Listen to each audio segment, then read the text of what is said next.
Това е мой приятел Ванката и днес ще тествам моята тренировка и после искам да чуя мнението му. Ще снимаме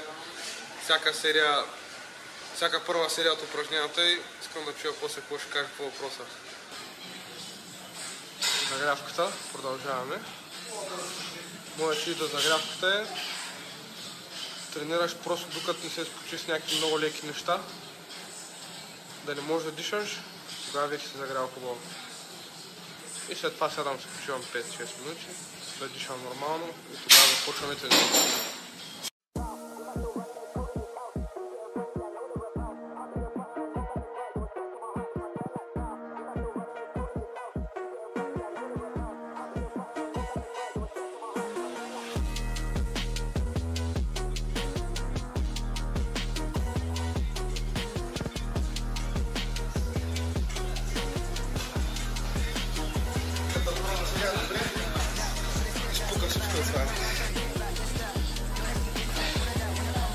Много по-бързо се хаби талка, който е на прах. Затова ползваме пучка. Може да свия краката, просто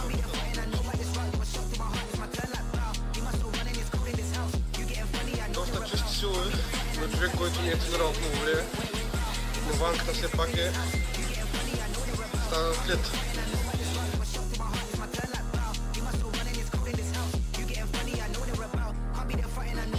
Дай!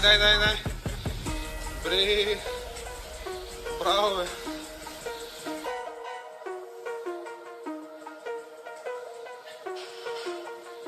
Искам мнение за първата серия. Започваме второ упражнение. Да, е просто. Ама още 80% от макс. Не тъй да ги късаш на макс.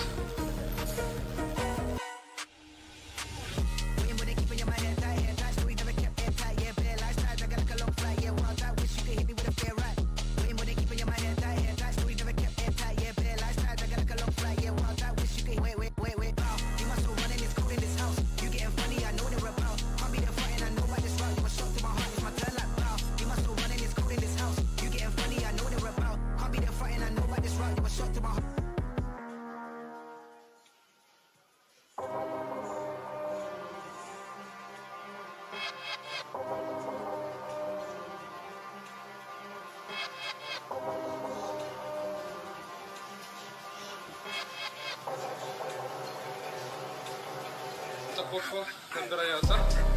Трето упражнение. Брат, давай бързо. Не ги контролирай толкова много. Ако нямаш някаква контузия, или? Защото ти си ги правиш чисто. Дай. Ето тук открихме, че на Ванката самоизоставаща мускулна група. Тъй, че ще поработим над набиранията му.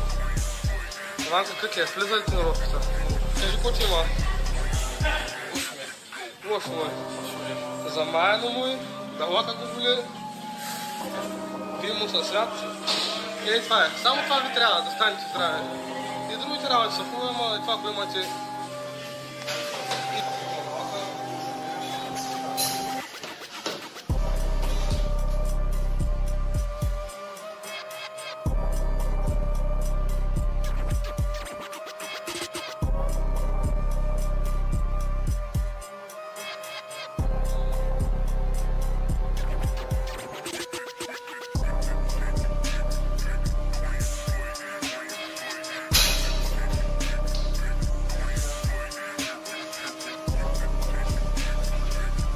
Днес ще правим по една серия макс за след тренировка.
След тренировъчния подкаст с Ванката.